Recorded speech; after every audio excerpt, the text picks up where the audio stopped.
Vamos a empezar el estudio de las patologías que tienen que ver con la serie blanca de las células sanguíneas.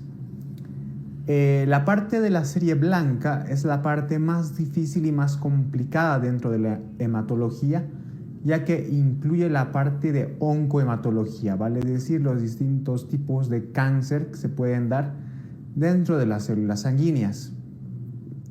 Entonces, para su estudio las vamos a dividir en dos. Vamos a estudiar en primera instancia las leucemias y después los linfomas. Ya te voy a decir y por adelantado de que el objetivo no es que sepas las características particulares de cada tipo de leucemia y tampoco los esquemas de quimioterapia, ya que son relativamente complicados de aprender, ¿no? Son muchos genes, son muchas traslocaciones, son muchos medicamentos quimioterápicos que tal vez desconoces, ¿no? Entonces, el objetivo es dar un vistazo general de los tipos principales tanto de las leucemias y de los linfomas y que te quedes con las características principales y los conceptos básicos de esto, ¿sí? Puede que el estudio sea un poco agotador, pero si lo sabemos sobrellevar de una buena manera, te vas a dar cuenta que estos temas son muy sencillos y las características también son muy evidentes y muy fáciles de comprender. Entonces vamos a empezar. Antes de empezar, ¿qué son las leucemias? A ver, tú imagínate de que los glóbulos blancos, ¿no? Los leucocitos, como quieras llamarlo, se dividen en dos estirpes. Una que es una estirpe linfoide, donde tenemos los linfocitos, ¿no? Y una estirpe mieloide, de donde salen, por ejemplo, los neutrófilos, los eosinófilos y los basófilos. Entonces tenemos dos líneas celulares blancas, la línea linfoide y la línea mieloide. Entonces, las leucemias van a ir dirigidas con estos dos grupos. Es decir, vamos a tener leucemias del tipo linfoide, las que van a afectar a los linfocitos, y leucemias de tipo mieloide, las que van a afectar tanto a todos los granulocitos como los neutrófilos, basófilos, eosinófilos y demás, ¿sí? ¿Y cómo definimos a la leucemia?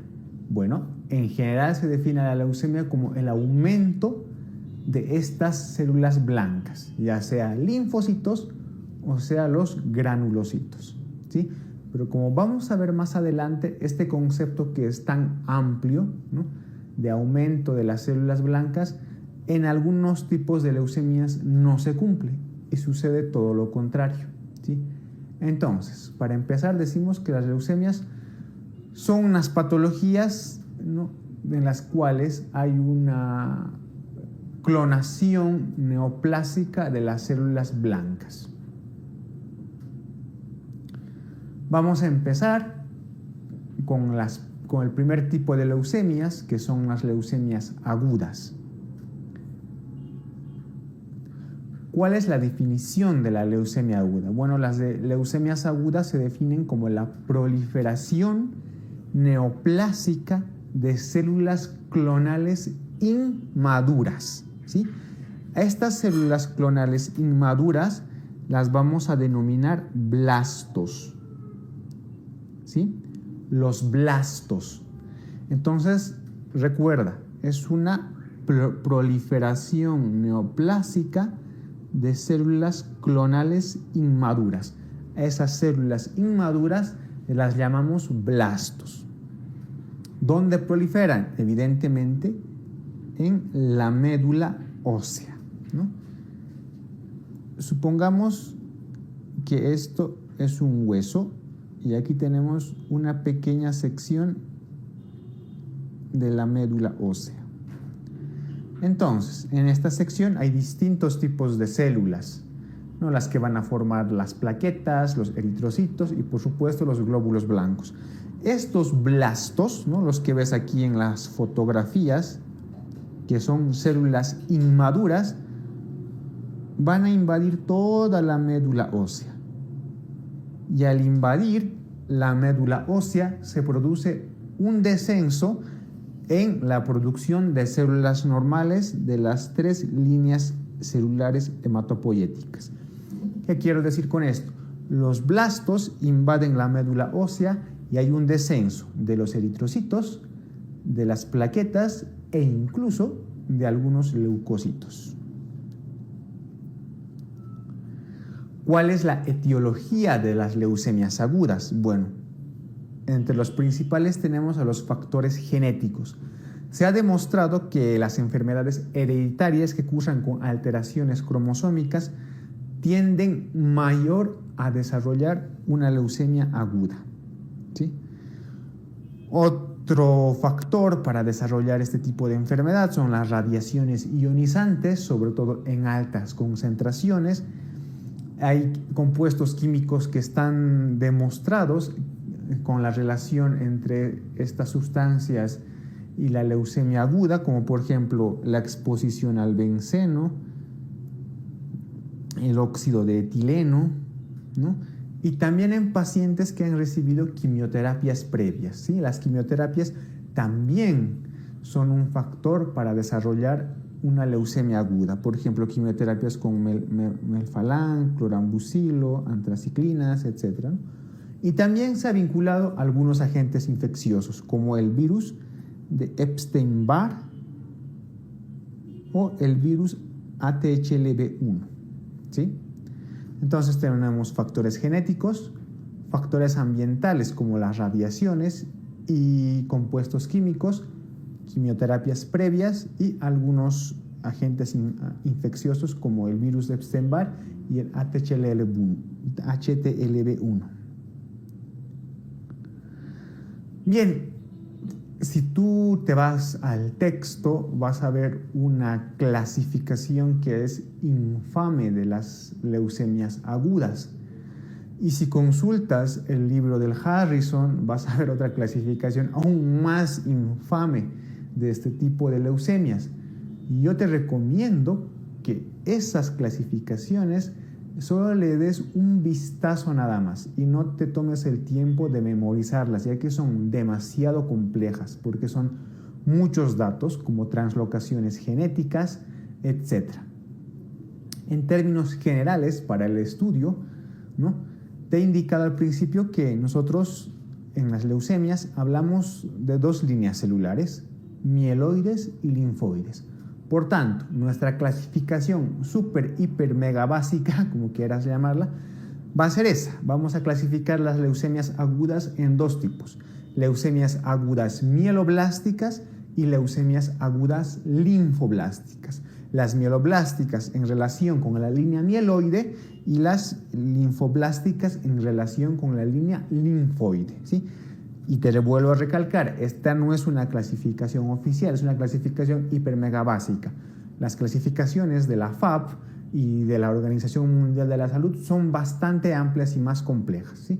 Pero te recomiendo de que no dediques mucho tiempo estudiando esas clasificaciones. Bien, ¿cuál es la clínica general de las leucemias agudas? Bueno, como te he indicado, hay un descenso de las líneas celulares de la médula ósea. Esta es mi médula ósea, ¿no? Y aquí están mis blastos. Entonces los blastos van a ir aumentando, ¿no? Y la poca médula sana que tengo, médula ósea sana, va a ir produciendo una cantidad limitada de componentes celulares sanguíneos. Por lo tanto, en general, una leucemia aguda tiene pancitopenia, es decir, se produce síndrome anémico porque hay disminución de eritrocitos. Estos pacientes tienen neutropenia, no tienen neutrófilos, entonces sufren infecciones de repetición, ¿sí? Y como tampoco hay plaquetas, tienen trombopenia y sufren fenómenos hemorrágicos. Entonces, en un paciente, ¿no?, que tenga anemia, que tenga infecciones de repetición y que tenga sangrados de reciente evolución, es decir, de forma rápida, hay que sospechar siempre, en primera instancia, de una leucemia aguda. ¿Cuáles son otros datos en la exploración física que nos pueden guiar hacia una leucemia aguda? Por ejemplo, la esplenomegalia, ¿no? Una vez que estas células han salido a la sangre periférica, pueden infiltrar órganos, principalmente el vaso, produciendo esplenomegalia. También pueden infiltrar los ganglios linfáticos, produciendo adenomegalia, ¿no? Y hay ciertas características de algunas leucemias que son propias. Por ejemplo, las leucemias linfoblásticas de tipo T, ¿no?, debutan con una masa en el mediastino. Algunos tipos de leucemias mieloides tienen infiltración en la piel y en las encías, y la mayoría de las leucemias linfoblásticas tienen infiltración en el sistema nervioso central. Hay un tipo especial de leucemia mieloide, que es la leucemia promielocítica, que tiene una característica especial, nos produce una coagulación vascular diseminada, ¿no?, que es característica propia de la leucemia promielocítica, la coagulación intravascular diseminada. Entonces, más o menos, estos son las principales características clínicas de las leucemias agudas. Ahora vamos a ver algunas características histoquímicas de estas líneas celulares. Ya te he indicado de que básicamente tenemos en las leucemias agudas células inmaduras, y que estas células inmaduras se llaman blastos. Recuerda, leucemias agudas igual a blastos. Entonces, tenemos blastos mieloides y también tenemos blastos linfoides, como aquí ves en la diapositiva. ¿Cuáles son las características de los blastos mieloides? Pues que presentan los famosos bastones de Auer, ¿sí? Esos bastones de Auer son característicos de los blastos mieloides. Y también es característica su tinción con mieloperoxidasa y determinadas esterasas. Por su parte, los blastos linfoides, a diferencia de los mieloides, no son granulados, ¿sí? No presentan granulación y se dividen según su tamaño en blastos linfoides pequeños, blastos linfoides grandes y blastos linfoides vacuolados, ¿no? Y tienen una característica que se tiñen fácil con el ácido periódico de Schiff o tinción PAS. Entonces, si algo tienes que recordar de esto es que blastos mieloides característicos de la leucemia aguda mieloide tienen bastones de Auer y son granulados.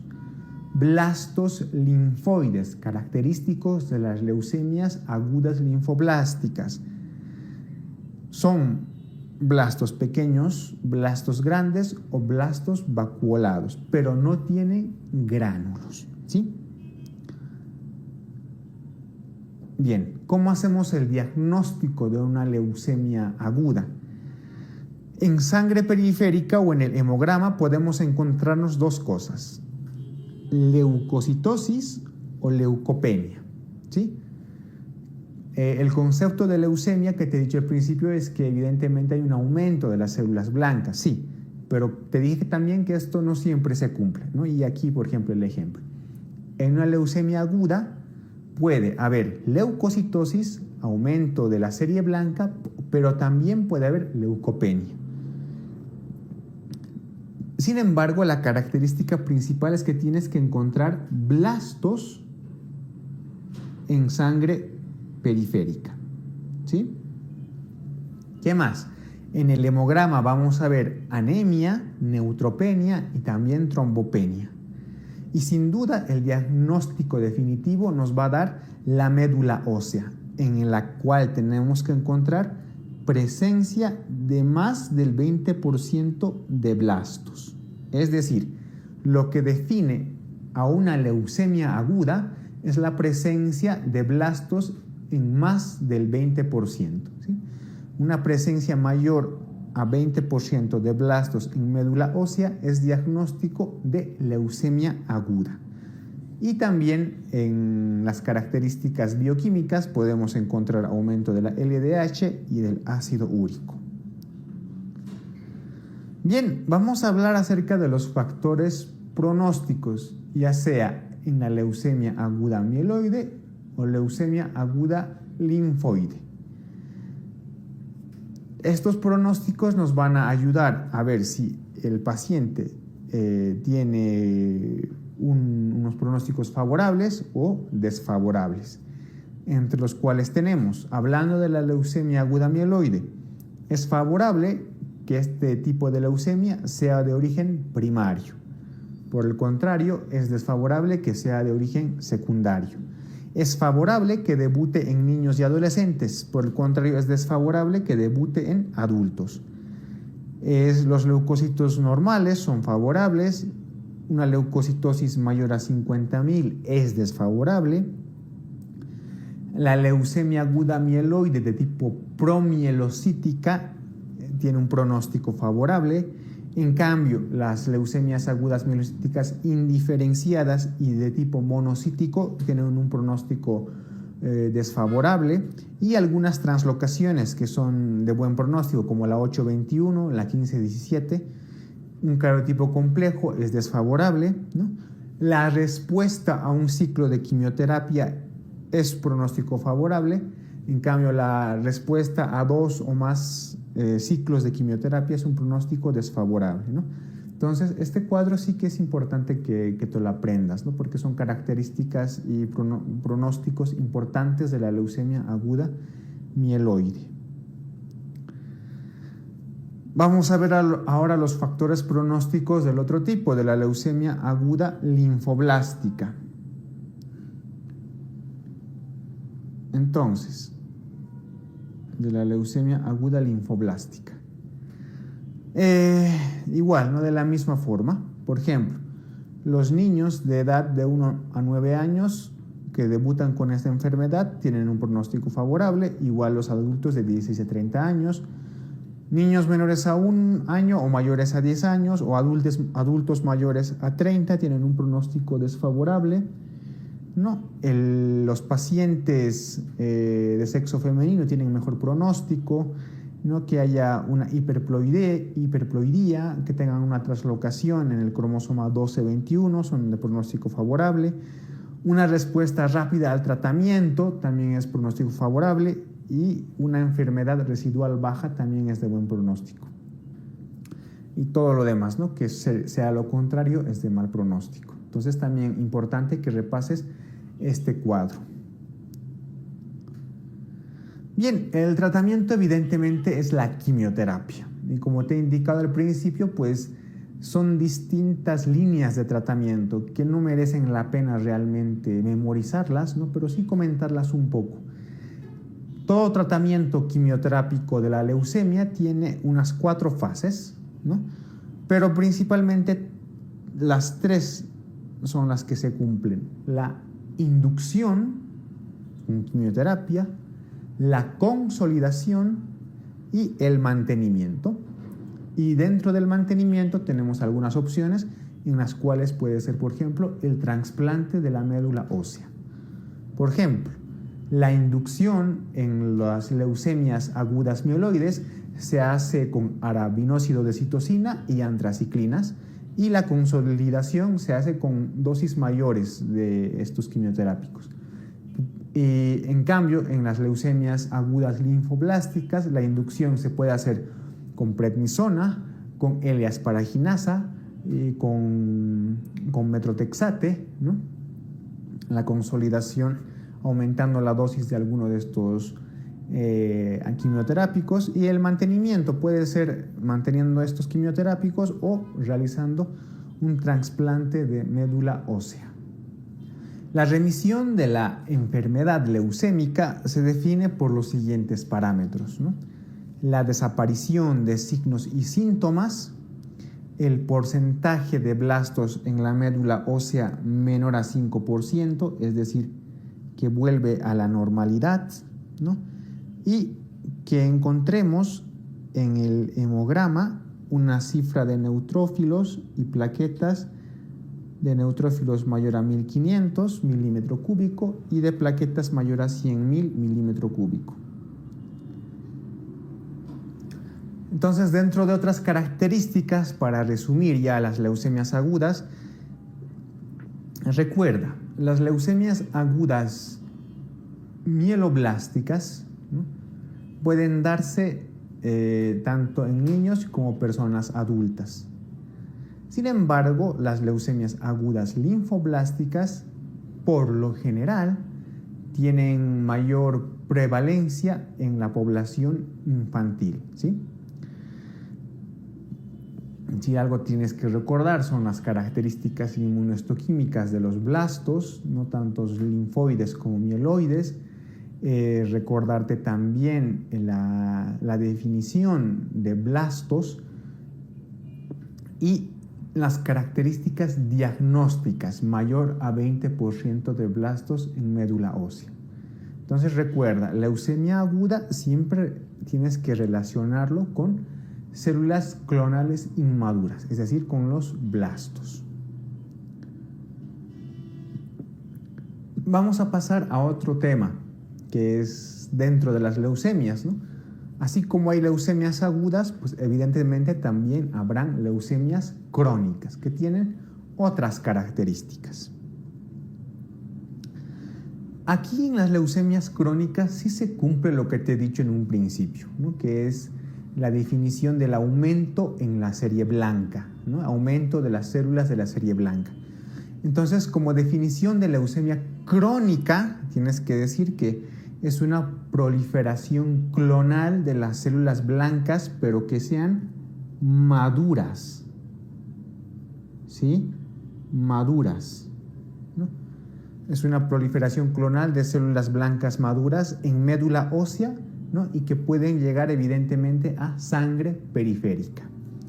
Entonces aquí te recuerdo, la leucemia aguda, aumento de células inmaduras, los blastos. Leucemias crónicas, aumento de las células blancas pero maduras, ¿sí? Entonces, las leucemias crónicas siempre van a cursar con leucocitosis. Leucocitosis, ¿sí? Al diagnóstico, a diferencia de las agudas, las crónicas siempre tienen leucocitosis. Igual las vamos a dividir en dos tipos. Las de línea mieloide, habrá una leucemia mieloide crónica, y las de estirpe linfoide, una leucemia linfoide crónica. Como tú ves aquí en la imagen, por ejemplo, la línea mieloide, hay un montón de células mieloides, ¿no?, los granulocitos, con sus distintos núcleos, neutrófilos, basófilos, eosinófilos. Y por contraparte, tú ves en la imagen, en la leucemia linfoide crónica, la acumulación de los famosos linfocitos, que son células cuyo núcleo pareciera que estuviera ocupando todo el citoplasma, o sea, se ven así más o menos, ¿sí? Como estoy dibujando. Un núcleo grande que pareciera que ocupa todo el citoplasma, ¿sí? Bien, vamos a empezar a hablar un poco de la leucemia mieloide crónica. La leucemia mieloide crónica es la neoplasia mieloproliferativa clonal, caracterizado por un aumento ¿de qué? De la serie mieloide con una marcada leucocitosis. Es decir, van a estar aumentados neutrófilos, basófilos, eosinófilos y todas las líneas jóvenes, por ejemplo, los mielocitos, promielocitos, metamielocitos, etc. Pero ojo, no tienen que estar aumentados de forma exponencial los blastos, porque si no estaríamos hablando de una leucemia aguda. Entonces, la leucemia mieloide crónica, mielopatía proliferativa clonal, caracterizada por aumento de la serie mieloide, ¿no? Por lo tanto, hay una leucocitosis. Nos dice epidemiológicamente que representa el 15% de todas las leucemias y existe una alteración clásica. Si hay alguna traslocación que merece la pena que te memorices de cara al examen, ¿no? Y dentro de hematología, es esta, la más importante. El famoso cromosoma Filadelfia, la traslocación 922, ¿no? Esta traslocación 922 es característica de la leucemia mieloide crónica. Bien, ¿cuál es la sintomatología que tiene esta enfermedad? Una gran mayoría de los pacientes generalmente está asintomático al diagnóstico. Se realiza un hemograma y se observa una leucocitosis con todas las líneas mieloides aumentadas, pero puede que el paciente esté sin síntomas. Si el paciente presenta síntomas, ¿qué es lo que va a tener? Síntomas constitucionales, como por ejemplo debilidad, fiebre, tendrá sudoración, esto debido al hipermetabolismo y en algunos casos también pérdida de peso. Generalmente estos pacientes cursan con hepatoesplenomegalia, ¿sí?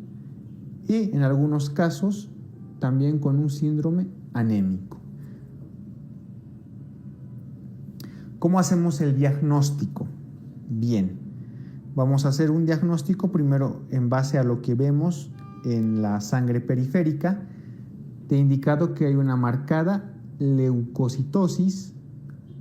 Para decir que es una leucemia mieloide, sí o sí tiene que haber leucocitosis y va a haber un aumento de las líneas celulares mieloides. Va a haber neutrofilia, aumento de los mielocitos, de los metamielocitos, de los eosinófilos y de los basófilos, es decir, de todas las líneas mieloides. ¿Cómo está la médula ósea? Evidentemente estará hipercelular. Y te he indicado sin duda que el diagnóstico citogenético es el que define a la leucemia mieloide crónica y es la famosa traslocación del cromosoma Filadelfia, es decir, la traslocación 922. ¿A qué se refiere? Mira, aquí ves un cromosoma 9 y aquí el cromosoma 22. Una parte del cromosoma 9 se va al cromosoma 22 y a la inversa, una parte del cromosoma 22 se va al cromosoma 9. Esto se denomina traslocación, ¿no? Y es la más famosa dentro de las leucemias, esta traslocación, el cromosoma Filadelfia.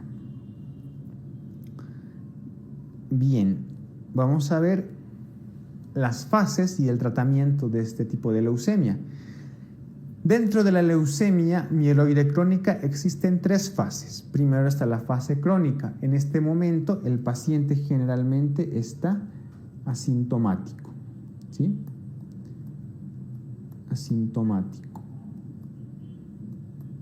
Hay una elevación de las cifras de las líneas celulares mieloides, pero sin embargo el paciente está asintomático. En la fase acelerada, aparte de que hay una elevación de la línea mieloide, el paciente ya tiene algunos síntomas: sudoración, pérdida de peso, hepatoesplenomegalia, etc. Y la fase blástica sin duda es la peor. ¿Por qué? Porque la leucemia mieloide crónica puede transformarse en una leucemia mieloide aguda, ¿no? Y esta leucemia mieloide aguda, si tú recuerdas los factores pronósticos, al ser secundaria tiene un peor pronóstico de por sí, ¿no? Entonces es común que la leucemia mieloide crónica, ¿sí?, se transforme en una leucemia mieloide aguda. ¿Cómo hacemos el tratamiento de esta enfermedad? Actualmente se usan los inhibidores de la tirosincinasa P210, el fármaco más famoso, el mesilato de imatinib, ¿no? Y como otra línea de tratamiento, el trasplante de progenitores hematopoyéticos. Vamos a pasar a hablar ahora acerca de la leucemia linfática crónica. ¿Cuál es su definición? Bueno, la leucemia linfática crónica se caracteriza por la proliferación monoclonal, pero esta vez de la línea linfoide, de los linfocitos que sean maduros y sobre todo de tipo B. Los linfocitos, por fisiología, sabes que pueden ser de 2 tipos: linfocitos T y los linfocitos B. En la leucemia linfática crónica hay una proliferación de los linfocitos de tipo B. Como ves en la imagen, son linfocitos maduros, pero que son inmunocompetentes. O sea, estos linfocitos, aunque sean maduros, no cumplen sus funciones. ¿Y cuál es la función de los linfocitos B? Secretar anticuerpos, ¿no? Entonces, estos linfocitos B no funcionan. Por lo tanto, este paciente también tiene riesgo de algunas infecciones, como vamos a ver más adelante. Dentro de las leucemias crónicas, la leucemia de tipo linfático es la más frecuente. Recuerda, dentro de las leucemias crónicas, la linfática es la más frecuente y tiene un predominio sobre todo en adultos mayores. Entonces, el prototipo de caso clínico es un paciente de edad avanzada, mayor a 60 años, que en un hemograma tenga leucocitosis a expensas de los linfocitos, una linfocitosis absoluta. ¿Cuál es la sintomatología de esta enfermedad? Al igual que en la amiloide crónica, pero mucho más en este caso, la mayoría de los pacientes está asintomático. ¿Sí? Recuerda, muchos pacientes pueden estar asintomáticos y solo tener alteraciones en el hemograma.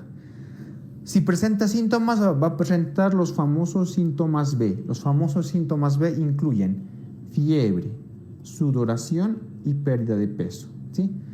Puede haber un síndrome anémico porque estas células maduras linfocíticas van a invadir la médula ósea, por lo tanto va a haber una disminución en la producción de la serie eritropoyética, un síndrome anémico, va a haber infecciones bacterianas porque va a haber neutropenia y en algunos casos también trombopenia, ¿sí? Se va a afectar la serie plaquetaria. Estos pacientes también presentan adenopatías porque los linfocitos van a invadir los ganglios y también hepatoesplenomegalia, sobre todo esplenomegalia. ¿Cómo realizamos el diagnóstico? Evidentemente, primero hacemos un hemograma en el cual tenemos que observar leucocitosis con linfocitosis absoluta. Otra vez te recalco, aquí son células maduras, no hay blastos. Es una leucocitosis, elevación de los glóbulos blancos, a expensas ¿de qué? De los linfocitos, una linfocitosis absoluta. Si hacemos un estudio de médula ósea, observamos que los linfocitos ocupan un mayor a 30%. La citogenética de esta enfermedad realmente es bastante compleja, ¿no? Pero que sepas que se puede usar la citogenética. No voy a mencionar los genes que se afectan porque realmente no vale la pena y son muy complicados, ¿sí? El inmunofenotipo sí que es importante que te lo aprendas, ¿no? El inmunofenotipo de esta leucemia linfática crónica es como un póker, o sea, muestra CD5, CD19, CD20 y CD23, 4 componentes, ¿sí? Entonces, dentro del hemograma, leucocitosis con linfocitosis absoluta. Médula ósea mayor al 30% de linfocitos, maduros evidentemente, y nuestro inmunofenotipo, nuestro póker, CD5, CD19, CD20, CD23. Hay una estadificación que nos sirve como estadificación pronóstica, ¿sí? Para ver el pronóstico que tienen estos pacientes con leucemia linfática crónica, que es la estadificación de Binet y de Ray, ¿sí? Entonces, esta clasificación, estos dos tipos de clasificación nos dice lo siguiente, ¿no?